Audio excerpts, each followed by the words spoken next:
jour d'hiver. L'hiver comme on n'en avait pas vu. Non, c'est ici le micro.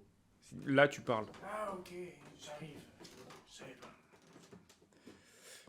Là, ici? Ok. C'était un jour d'hiver. C'était le plus froid qu'on ait vu depuis 50 ans au moins. La rivière a été toute gelée. Une vraie patinoire.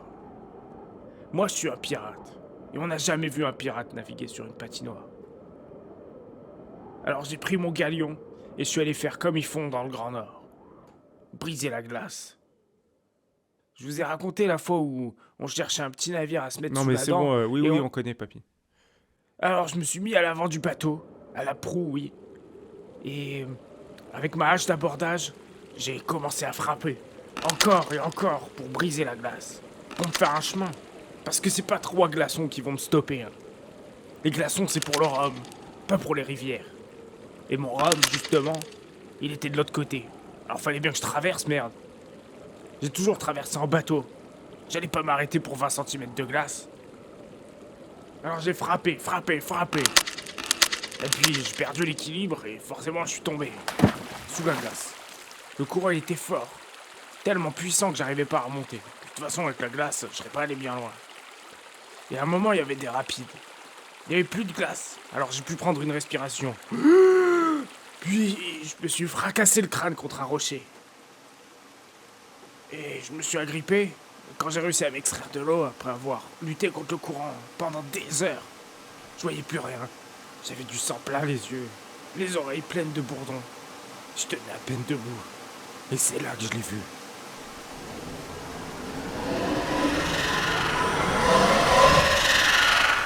Il était énorme. Il y en a qui l'appellent le Kraken, Charybde ou Scylla, mais moi je dis Léviathan, le serpent géant, celui qui vient pour tous nous détruire. Alors, mythique ou pas, j'allais pas me laisser bouffer par un serpent. Hein. Alors, je suis parti en courant. Mais lui aussi, c'était un malin. Il m'a suivi, en serpentant à travers les branches. Moi, je courais comme un fou, je savais pas où aller. Je zigzaguais entre les arbres, je voyais rien. J'avais plein de sang dans les yeux. Et arrivé assez loin, comme je suis plus rapide qu'un serpent destructeur de monde, je me suis caché derrière un rocher. J'ai essuyé mon visage avec ma manche et j'ai jeté un coup d'œil. Et j'ai vu que lui aussi il avait zigzagué. Ah, pas si malin que ça.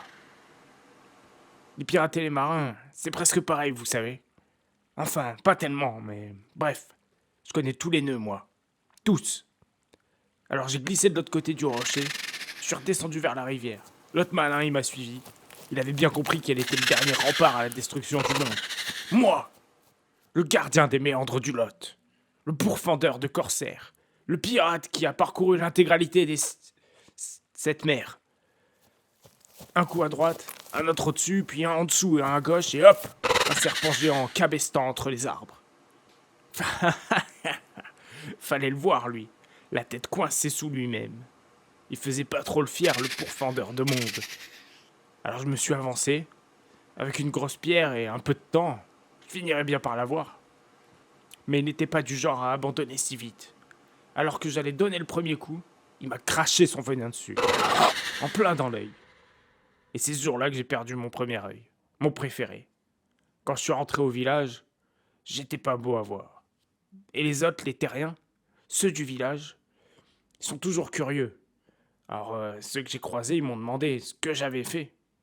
Je me suis pas privé pour leur dire. Hein. Il y en a qui sont partis en rigolant, puis il y en a un qui m'a traité de menteur. Moi, perdre un œil avec de la chaux, en faisant de l'enduit pour un pauvre mur. Non mais il est pas fou, lui.